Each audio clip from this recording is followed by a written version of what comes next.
Today's episode of True Crime with Kendall Rae is brought to you by Factor, and thanks to their support and support from viewers like you, today I'm able to make a donation towards the search efforts for Caleb Harris. So I have been on a health journey for almost 2 years now since my daughter was born, and I wanted to do that for her. And one of the biggest challenges that I have had when it comes to eating clean is lunchtime at the office. So what I have realized is preparing myself for success is absolutely crucial. Factor is a service that provides you healthy meals that are really easy to prepare even while you're at the office. They have all different options like Calorie Smart, Keto, Protein Plus, Vegan, or Veggie. And using Factor just eliminates so much stress from the process of clean eating. Preparing it is so easy. You just pop it into the microwave. And what's cool is Factor is flexible. So if you decide you want to skip the week or you want to change the amount of meals you're getting for the week, it's completely customizable every single week. And with Factor, you can rest assured that you're making a sustainable choice because Factor offsets 100% of delivery emissions and sources 100% renewable energy for their production sites and offices. So big thanks to Factor 75 for sponsoring today's episode. And if you're interested in getting started with Factor, you can actually get 50% off your first box when you use the link in my description box. And that will also get you 20% off your next month of orders, which is awesome. Take advantage.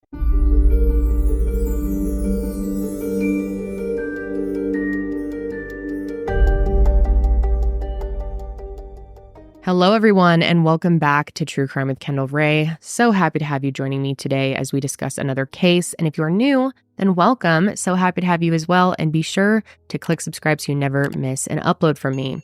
So today we are going to be talking about the very recent disappearance of Caleb Harris, who is only 21 years old, and he disappeared in March of this year, so 2024 if you're watching this later on. And of course, awareness is everything when it comes to disappearances, and his family has been doing everything they can to get his name and face out there.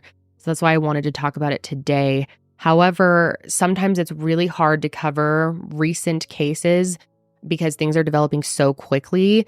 I think a lot of you know that I record my content about a week in advance because my team needs time to edit it and process it, run it through YouTube systems and everything like that.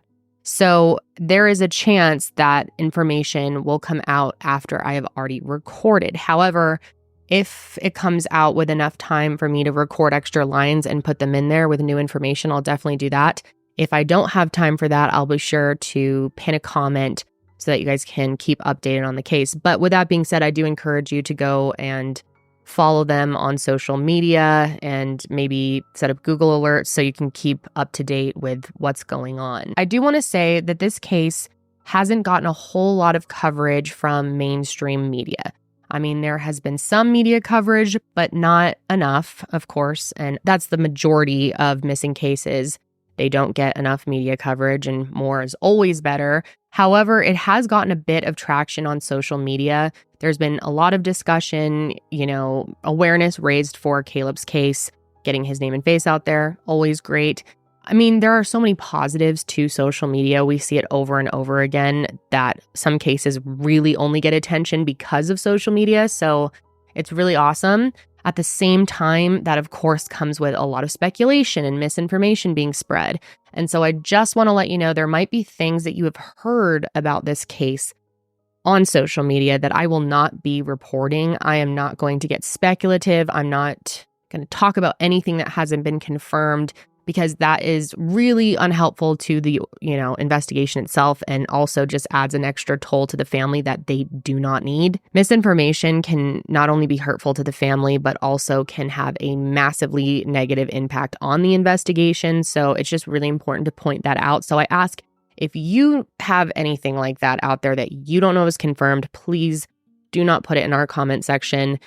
It would mean a lot to me. And of course, with this case, I am calling on you all to be active true crime consumers today and do your best to spread the word about Caleb Harris, whether that's sharing this episode or sharing a photo of him, his missing persons flyer, or any coverage on him on social media or wherever you can, especially if you live locally to the case.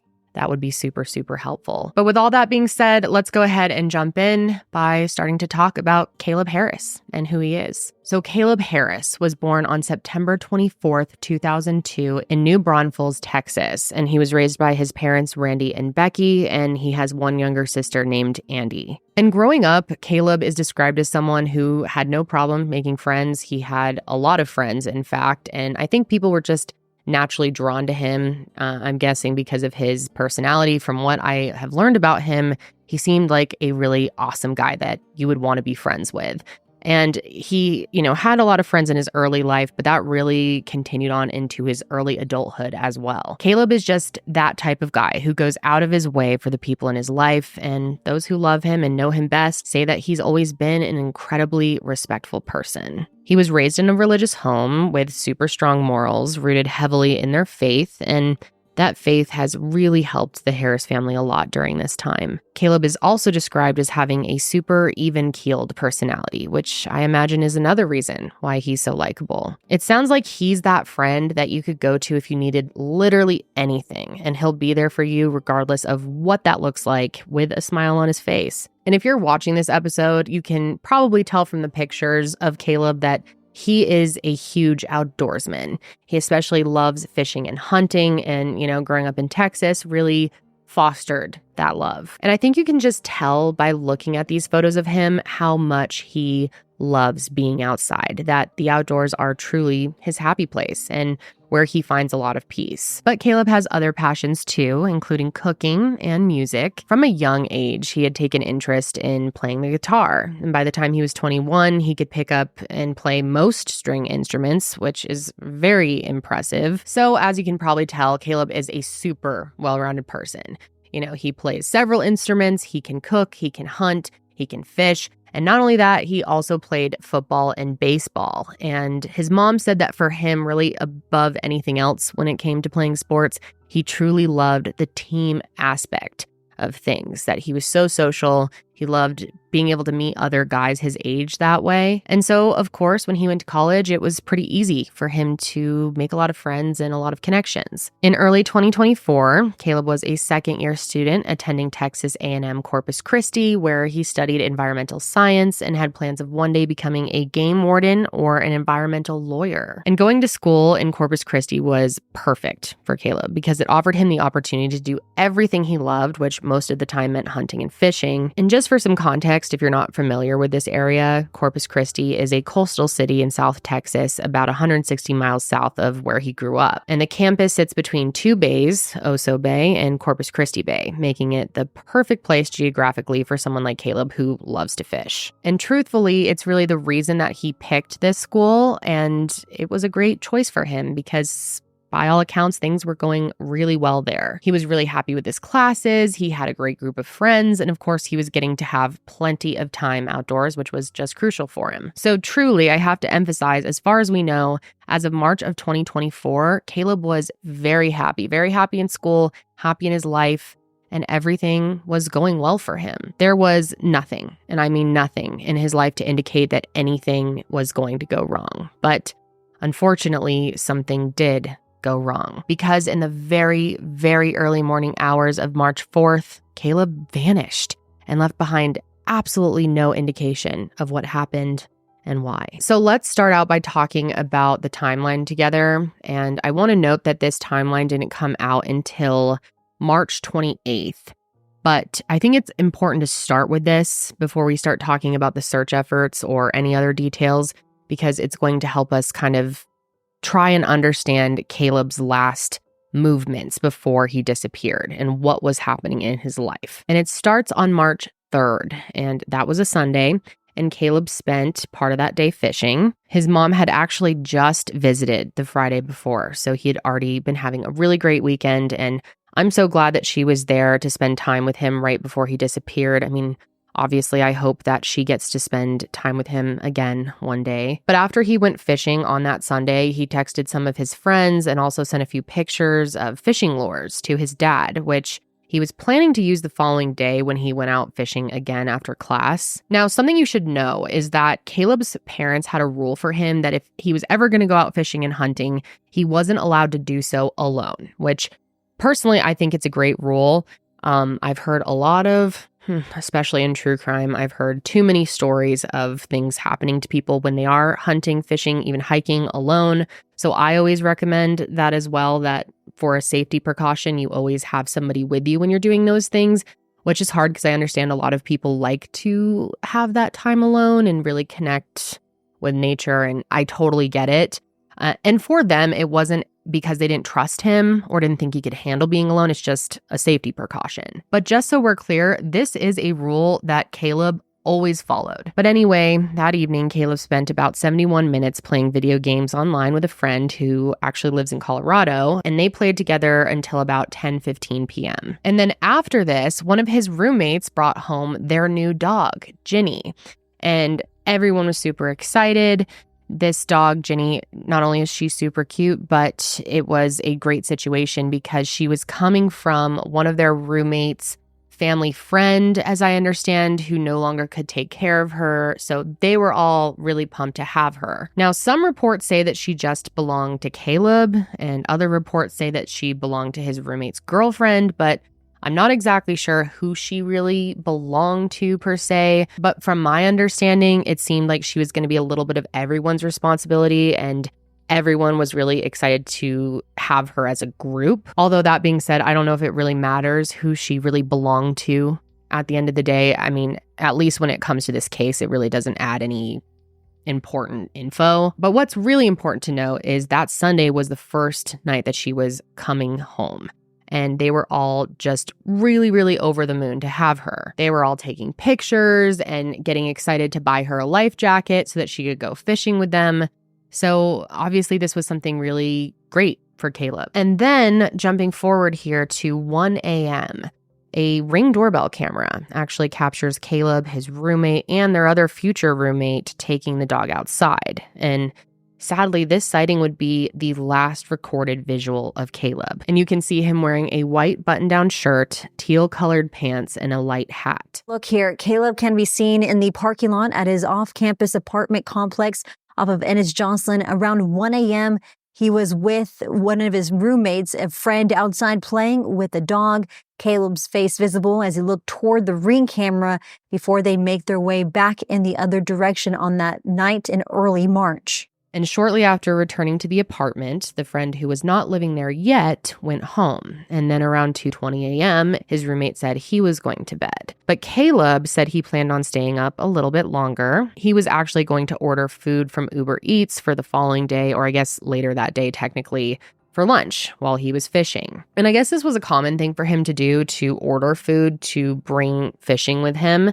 And I mean, to me, it makes total sense. His mom said that he would typically get some Lunchables, an apple pie, and a Red Bull. Pretty solid meal. And that's exactly what he ordered that night at 2:45 a.m. And a minute before this order was placed at 2:44, he sent a very short Snapchat video to his sister, and it was of him walking the dog in the parking lot of his apartment complex. Now, what's important to note is that this time when Caleb went outside with the dog, there is no captured video of him from a Ring doorbell or any other security camera. And this was just a little bit confusing, but I'm pretty sure from what I've gathered, the reason that is because this time he went out the front door, and when he took the dog out earlier with his friends, he had done it through the back door, and the Ring camera was facing the back of the house. So there was no camera out to capture this second time he brings the dog out by himself. So it's really, really helpful that he had taken this Snapchat to his sister, and so we can confirm that he was outside with the dog. And it's believed that he didn't go too far, and that's because, according to authorities who have done an extensive forensic examination of his phone records, we do know that Caleb was at the apartment complex again when that Uber Eats order was placed at 2:45 a.m. But we do know that at 2:58 a.m., his phone either died or was turned off. But after that point, it never turned back on, and to this day, has not been found. And to my knowledge, as far as law enforcement has shared publicly, they do not know where his phone was when it was shut off or died, at 2:58 a.m. Now, obviously, these details are super important to the investigation as a whole, but also important to note because when it comes to his phone records, there's a bit of an anomaly, or at least an anomaly is what his dad, Randy, is calling it. And the first, and this is super, super weird, at 3:03 a.m., after his phone has either died or shut off, another Snapchat is sent. The Snapchat was sent to a high school friend of his who was living in San Antonio, and it was a blurry picture of a bridge over a drainage ditch, which was located near his apartment. And that picture is, I don't know how you guys feel about it. To me, it's really eerie. It's just kind of a random image. It kind of gives me the creeps. The other anomaly was at 3:12 a.m. when his phone pinged from a different location than his apartment. And not only that, it pinged from about a half a mile to a mile away from his apartment, which is super strange considering we know that his phone was shut off at 2:58 a.m. And obviously this part of things has been talked about a lot online, and I want to be really cautious when bringing it up and not speculate at all because truly no one knows exactly why these anomalies are happening or how to explain them right now. I mean, it's very confusing. But here's what I will tell you about these two timestamps, and this information comes directly from his family. According to Randy, who interviewed with Jennifer Coffindaffer, who has come on this show before, I know some of you are familiar, he mentions that it's possible that the Snapchat Caleb sent his friend was actually sent earlier than 3:03, but just wasn't received until then, which definitely was my first thoughts. Basically, he's saying there was a delay from send time to receive time, which personally, I don't use Snapchat anymore. I haven't used Snapchat in years. I know it's really kind of come back, especially with the younger generations, but I don't know how common that is. Maybe you guys will have thoughts on that. But obviously, I do know that text can delay, and sending photos and videos and other things like that, there can be delays. So this was kind of my first thoughts as well. But as for the phone ping, Randy just says that he believes this is an anomaly. The data from Caleb's cell provider is among many things that's being investigated, and at least right now, there's not much to explain what it means. There's some anomalies out there of another chat that he sent to a friend after the phone went off, and then possible ping, but those both occurred after the phone was not working. So there's really no evidence that phone really did that other than it's just an anomaly. It could have happened. He could have sent those a lot earlier, or the phone could have actually connected to a tower a lot earlier. It just happened to show up, within about a 12-minute time frame after his phone went dead. But going back to what we do definitely know and can confirm at this point, at 3:20 a.m., the Uber Eats order was delivered and marked as delivered. Now, the delivery driver says that she made her delivery, but that she didn't see Caleb himself and actually didn't see anyone else either. And we also know that it ultimately wasn't until 11 a.m.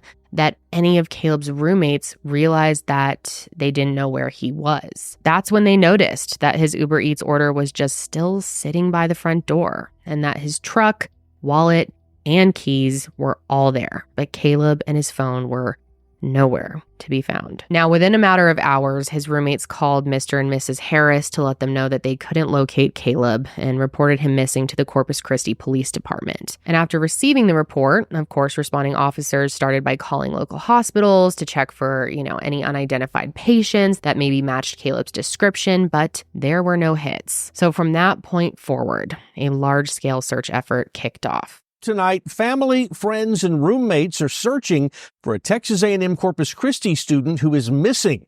That student, 21-year-old Caleb Harris, and he was last seen at an off-campus apartment complex. 21-year-old Caleb Wilson Harris of New Braunfels was reported missing yesterday. Harris's father tells 3 News his son was last seen at his off-campus apartment complex letting his dog out. Now, his Snapchat account last pinging his location to friends and family around 2:45 a.m., his dog at the apartment.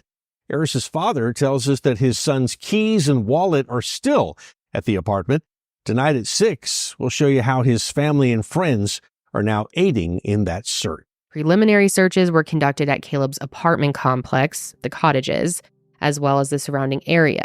But officers found no signs to indicate that there was any kind of accident or foul play. There was no sign of a break-in. There was no sign of a hit and run. There was no sign of a struggle. I mean, absolutely nothing, which has definitely made this case super frustrating. I mean, it's baffling, honestly. And that's why I said it really seems like Caleb just vanished into thin air. And it's made it really hard for investigators, but I can't even imagine how hard it has made it for this family. So physically speaking, they haven't found anything to explain Caleb's sudden disappearance, which is incredibly frustrating. And another thing I wanted to note is it's not like he lived in a sketchy area. I mean, I haven't ever been there myself, but from what I've gathered, it doesn't seem like it was considered an unsafe place to live in any way. And the cottage's apartment complex is known to be fairly safe. In fact, a lot of students live there if they're living off of campus. Unfortunately, though, and this really honestly just pisses me off, their security cameras weren't working at the time that Caleb went missing, which I just believe is a huge failure on their part. And I'm getting so tired of hearing this in cases. I swear, like 1 out of every 4 cases I cover, there is a failure of a security camera somewhere. And I don't really understand the point of having a security camera if it doesn't work. And oftentimes these cameras haven't worked in a long time and no one's taken the time to fix them. Sometimes it's like missing a battery. It's really, really, really frustrating when so many cases could be solved like that if we just had working security cameras. But especially in an apartment complex where there's tons of students living and, you know, they are trusting and their parents are trusting that they are at least having that level of protection to have security cameras. And it's possible Caleb's case could have been solved by now. He could have been found by now if those cameras were working. And that just drives me insane. I don't know. And obviously, I'm not trying to put all the blame on them. It's very common for security cameras not to work. I just wish there was an initiative worldwide to just get the security cameras working. It's 2024. Let's make it happen. The unknown is just so hard to cope with. And for them to have had to deal with so much unknown, I don't know how people find the strength. Like I said before, his phone hasn't been found, and there also haven't been any clothing items found to indicate his last location or where he could have been, anything like that. Plus, let's not forget that all of his belongings were found back at his apartment. This included his fishing and hunting gear, his truck, his wallet, his keys. I mean, if he was going to go somewhere, he obviously would have left with more than just the clothes on his back. And he definitely wouldn't have left without shoes. And that's something I haven't brought up yet, but Caleb's family is pretty confident that Caleb wasn't wearing shoes because they have gone through and accounted for every pair of shoe he owns as far as they know. And yeah, it's believed that he may have been barefoot when he disappeared. Plus, and I'll get into this later, there was a potential sighting of Caleb without shoes on. And this was after the time that it is believed he disappeared. And I'll explain that more later, but I do want to just emphasize that that was a potential sighting. It is not confirmed. But really, Caleb vanishing the way he did genuinely made no sense to anyone. And the people closest to him say that there was no way he would have left on his own accord. I mean, just hours before going missing, he was texting his dad those pictures of the fishing lures that he was planning to use the following day. And if we're looking at the bigger picture here, Caleb had already re-signed the lease for his apartment and was planning on, continuing on school the following year. So he was making plans. And not only that, he also was super pumped because he had a job lined up out in Alaska, which is such a cool opportunity. He was going to be able to go during the summer and work this job. I mean, he was really looking forward to that. It just wasn't something that he would have skipped out on. And so nobody, not even law enforcement, believes he was exhibiting any signs of someone who would be planning to try and disappear. He also didn't have any signs of mental illness. He had never run away before. He had no history of anything like that, which is something that law enforcement looked into, which means that there is a high possibility that whatever happened to him happened against his will. And here's something else about that night that needs to be considered. We know that Caleb was out walking the dog at 2:44 a.m. when he Snapchatted his sister, and at some point he had to have brought her back home because Jenny was inside the apartment that morning when Caleb's roommates realized that he was gone. And considering the fact that investigators don't believe anything happened to him in his apartment, it means that he would have had to go back outside. But why?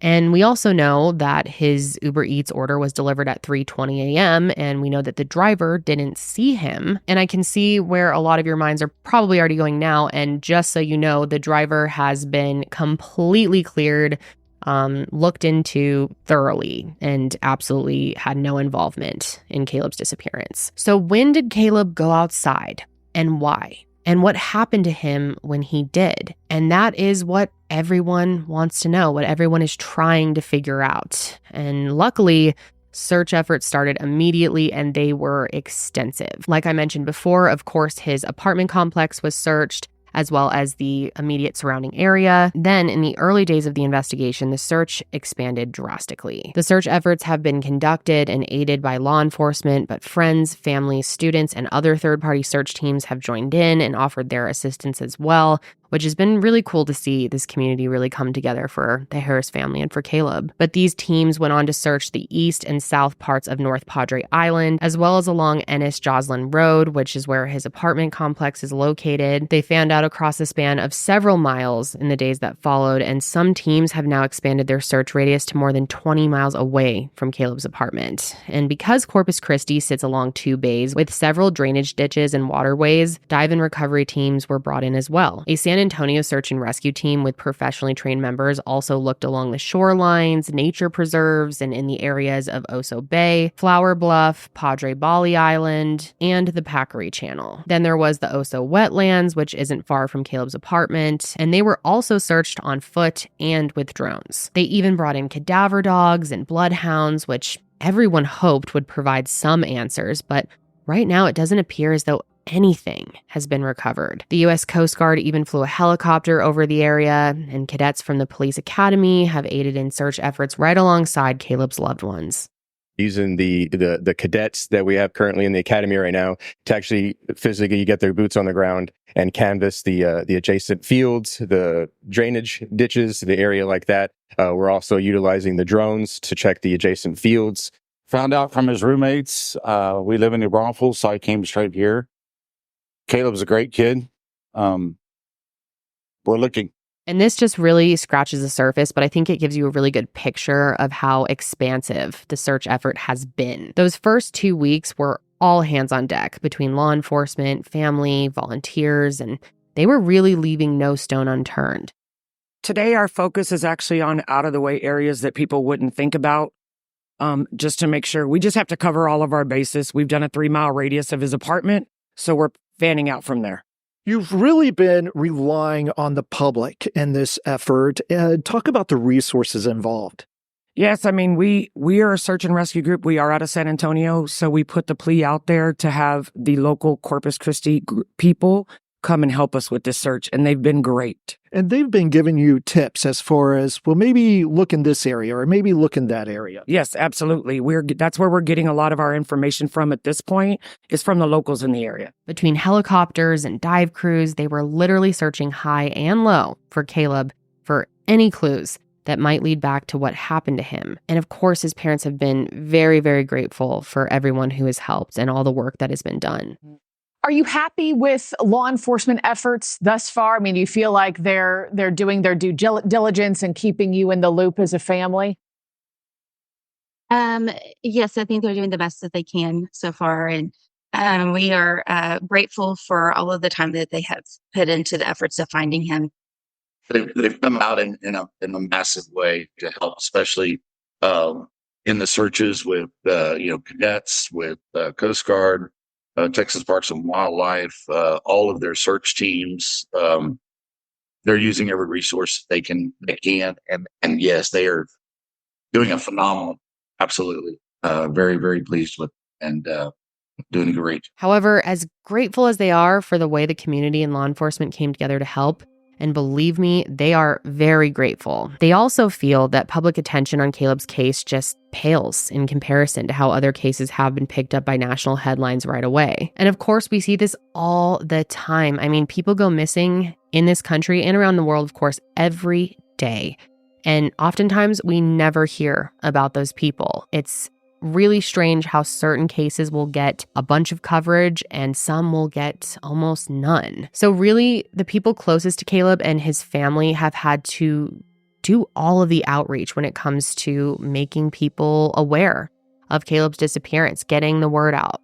And that's really frustrating because that's honestly the last thing that a family should have to worry about in a time like this. But they're doing it anyway, and I'm really impressed with them. I mean, I'm always impressed with families who are able to take things into their own hands and really, push as hard as they can. And for families that can't mentally take that on or don't know even where to start, don't have the resources, I don't blame them at all because that is so difficult.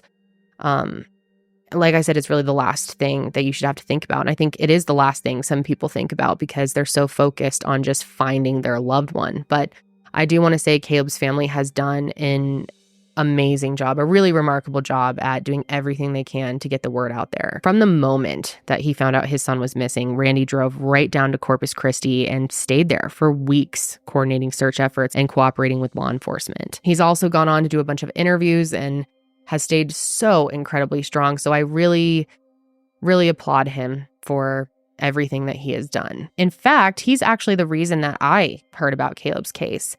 And when it comes to his mother, Becky, she has also done a lot of amazing work. She not only has continued to care for their daughter, who is still in high school, by the way, but she also has kept their family afloat by acting as a major support system for all of Caleb's loved ones and just really keeping the hope alive. They also have an amazing family spokesman, Tony Mathis. He's actually a friend and coworker of Randy, and he's been helping them a ton with all the interviews and also organize their GoFundMe. And I think it's really amazing to see this group effort for all of these people to really come together and support each other through this time and kind of each take on a different role to make sure that at the end of the day, Caleb is found, or at least that this family can have the answers that they deserve. The Harris family has talked a lot about how heavily they've leaned on their relationship with God to help them stay strong. And they believe that wherever Caleb is, he's also relying on his faith to get him home too. They've asked for and received a lot of prayer for their son, and they continue to hold out hope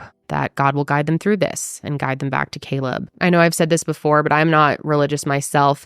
But I think it's really beautiful in times like this where families are able to lean so heavily into their religion and gather that hope and faith, to carry them through. And of course, even though I'm not part of an organized religion, I definitely will be saying my own version of prayers for this family. And I encourage you all to do the same. The power of positive thought, I think, goes a long way, whether that's connected to a religion or not. So on April 4th, 2 vigils were held simultaneously in New Braunfels and the other one in Corpus Christi to not only raise awareness, but to come together as a community in prayer.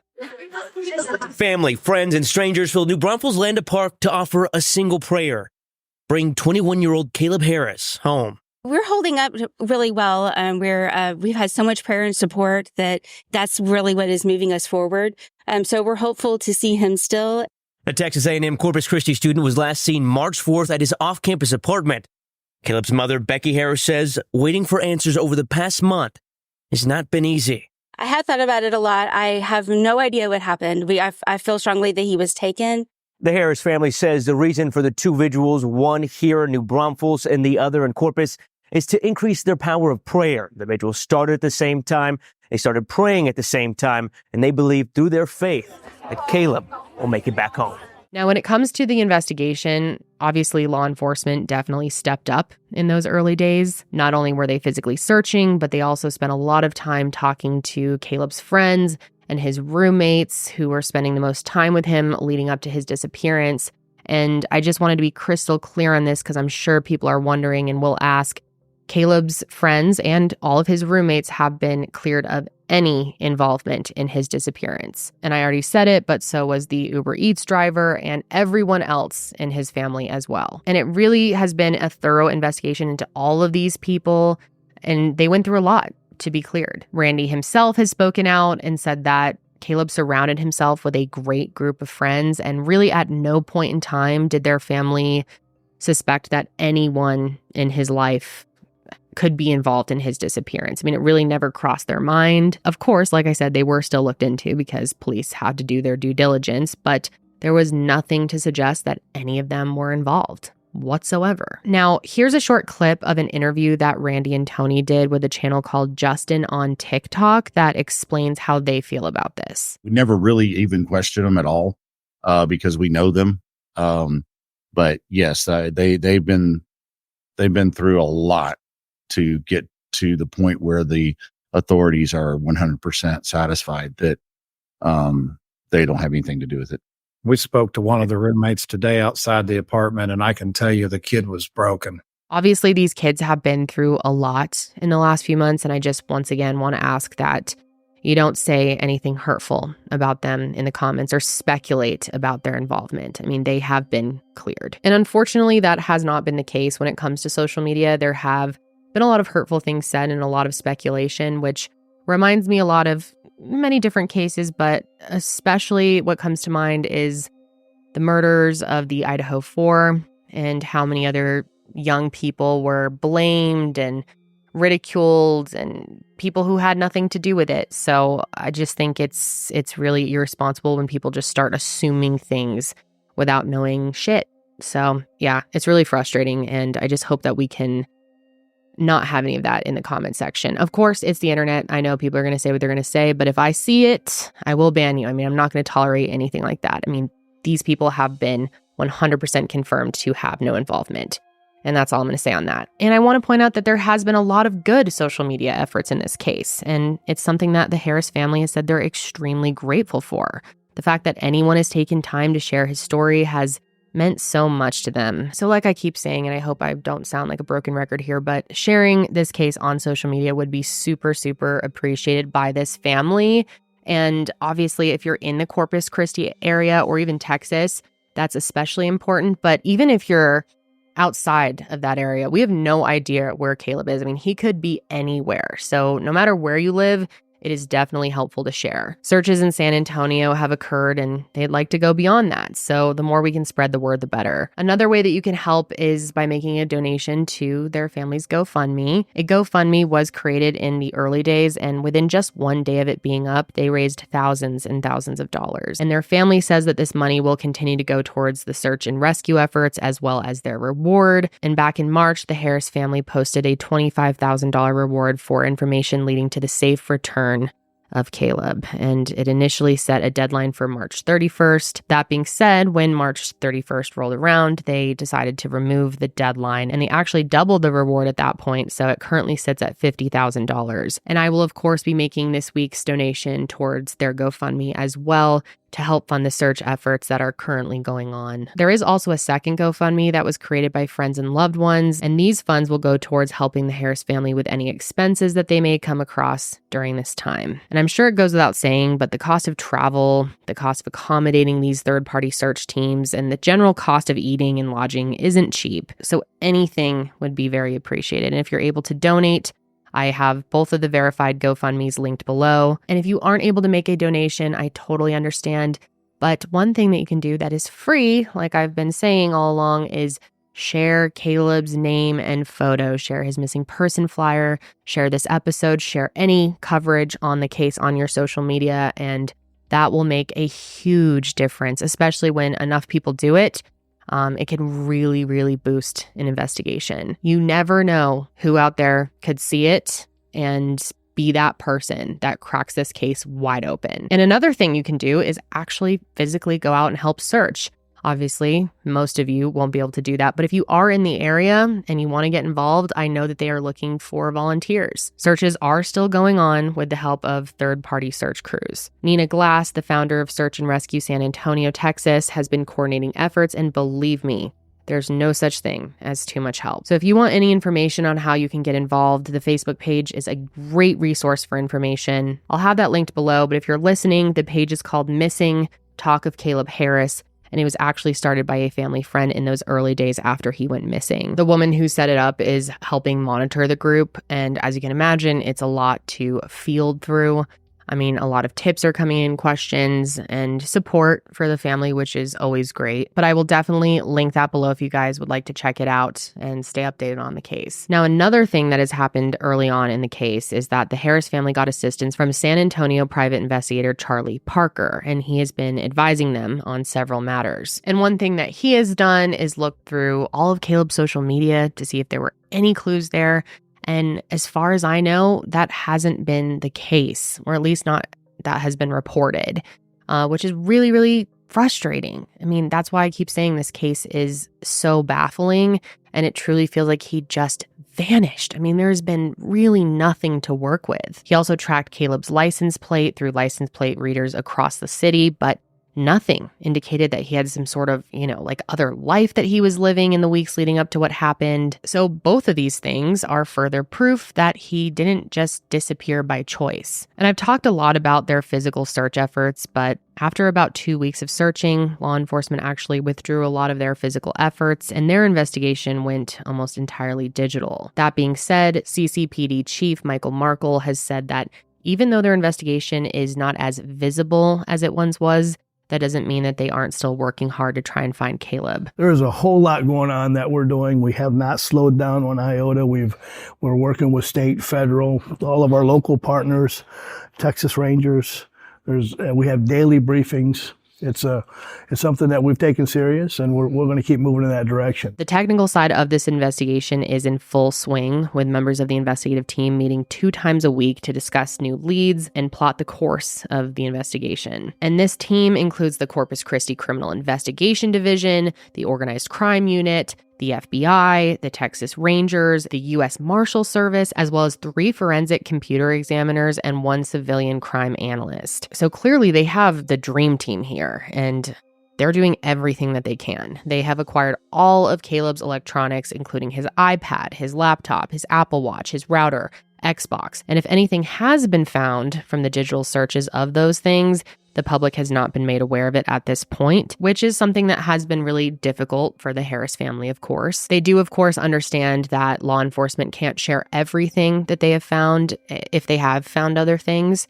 I mean, we're not even completely sure if they have, but obviously it's really frustrating for them thinking that there might be clues that they don't know about. But here's what we do know, though. As of May 2nd, CCPD has issued over 82 preservation requests to social media providers, sent 63 information requests to Apple, and served 19 subpoenas to a variety of cell phone providers. The FBI has also issued subpoenas for financial records, in addition to the U.S. Marshals, who have served 7 search warrants to cell providers and various social media. And as for the forensic computer examiners, they've reviewed over 1,500 gigabytes of data, and they're continuing to go through more each day. And another thing they have been going through is all the video footage that has been collected from around the area. However, and I'm sure you noticed this in that Snapchat photo of the bridge, it was super foggy that night, so visibility is really poor and it's hard to make out much. But that's not to say that the video footage from that day isn't helpful, because it definitely is. In fact, the Harris family has been super vocal about asking people living in Corpus Christi and the surrounding areas to review any home security footage they have, maybe ring doorbells. So if that's you and you're out there able to pull video like that from this time, that would be greatly appreciated. I know we tend to, as humans, think that we are so insignificant, but you never know. If you live in this area, you might have a missing piece to this puzzle and not even know it. So please, if you do, take that time to check. You could be the one to help solve this case. Another thing law enforcement has shared with the public has to do with the idea that Caleb's case might be linked to the cases of other missing young men. And truthfully, investigators don't believe at this point that there are any connections. Right now, Caleb's case stands alone, and it's definitely puzzling law enforcement, to say the least. And I know I'm just repeating myself once again, but it really doesn't seem like law enforcement has much to work with. And if they do, it hasn't been made public. I hope that if they do, for the sake of this family, it is, brought to light eventually, pretty soon. I know that that would be very helpful to everyone. But again, if they do have that information, I understand why they have to keep a lot of that close to the vest, at least for the time being. But for as gracious and patient as this family has been, I know that new information would be a big source of hope for them and potentially very helpful in their own efforts. I mean, the longer time goes on and the less they know, the harder this just becomes for them. So it's just a difficult situation all the way around. Now, one thing I mentioned earlier was that there was a potential sighting of Caleb. There is a man who thinks that he saw Caleb walking the dog barefoot, might I add, at 3:40 a.m. This person said it was about a mile away from his apartment.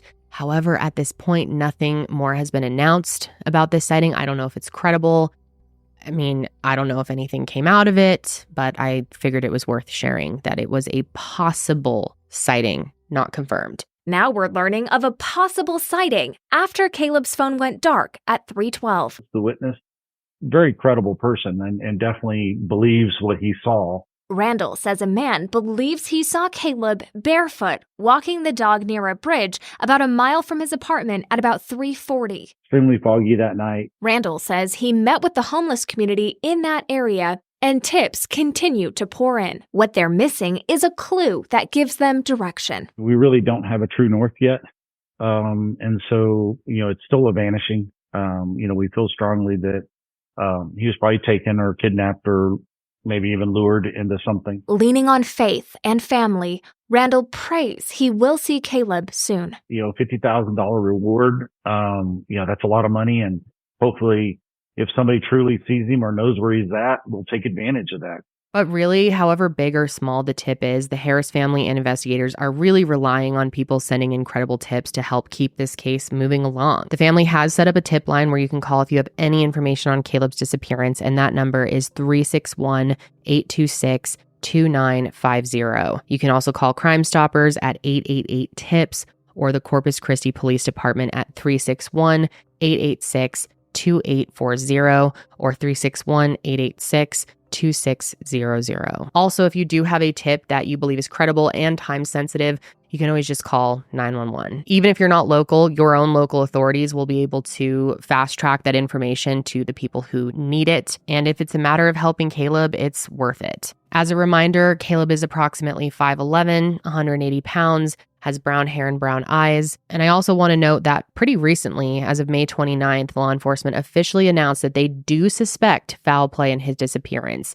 Not to any one single piece of evidence, but a combination of things they find to be suspicious. Specifically, they said the time of night that he is believed to have disappeared, combined with the fact that his wallet, keys, and pickup were left behind at his apartment, the lack of activity on his electronic devices, lack of any financial activity, along with the lack of any credible sighting in the past 11 weeks, leads investigators to believe foul play may have been involved in his disappearance. And honestly, guys, and it's so hard to report on cases like this, but this case is very much active, and I really don't have a way to wrap this one up with any type of conclusion for you. By the time this video goes up, it will have been a little over 3 months since Caleb first disappeared, and there are still so many questions left unanswered. I keep saying this, but it really feels like Caleb just vanished. I mean, it is so confusing. And obviously, there's just no world in where that is actually true. Someone has to know something, and I hope the more we talk about Caleb and his case, the better chance that we have of finding him. The Harris family really seems so strong. I know they're so grateful for all of this coverage and for all of the people out there who have really taken an interest and care for Caleb and want answers for his family or to find him. Obviously, that's the best case scenario.